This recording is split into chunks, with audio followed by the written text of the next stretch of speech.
كلنا بنحب صواني الدجاج على السفرة، لكن وصفة صينية دجاج الكيجن بتاخد العقل. يلا نشوف كيف خطواتها على السريع. شوفوا لي الدجاج قديش بيجنن، ويا عيني كده هو مسقسق بالصوص، خطير وبجنن. شوفوا الصوص قديش بيجنن، خطير. والخضار قديش شهي وكتير مستوي. طبعا بناكلها جنب رز بالشعرية ولا أطيب من كده. عنا قطع الدجاج مقطعة زي ما انتو حابين. أنا قسمة الدجاجة من النص، راح أبهرها بملح وفلفل أسود وبهارات الكاجن، راح تلاقوها بكل السوبر ماركت أو عند العطار. بسم الله.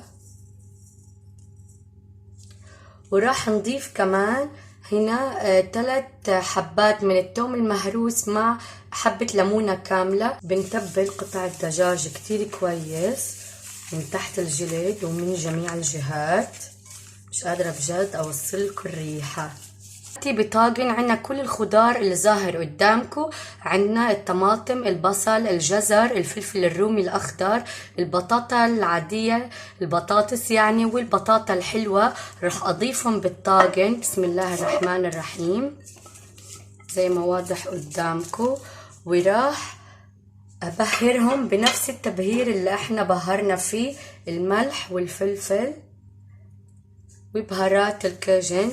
وراح اقلب الخضار كتير كويس مع بعض بالتبهير. حبيباتي مش قادرة بجد اوصلكم الريحة. قلبنا الخضار كتير كويس بالتبهير. هنا معلقتين من الزبدة المذابة، راح نضيف عليها معلقة كبيرة من الطحين، وراح اقلبها كتير كويس عشان تدينا كده صوص مترابط ومتماسك بيجنن.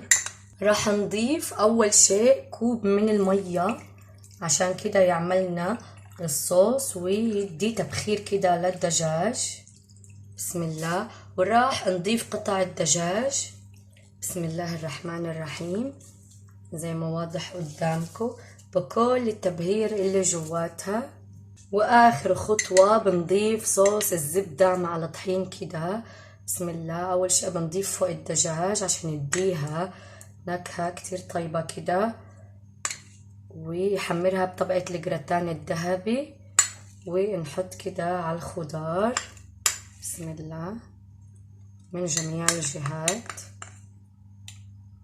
وبنضيفها بفرن درجة حرارة 200 بالرف الوسط لمدة ساعة كاملة، وبنغطيها. ويلا نشوف كيف بالنهاية. الله الله الله على الجمال والريحة الخطيرة.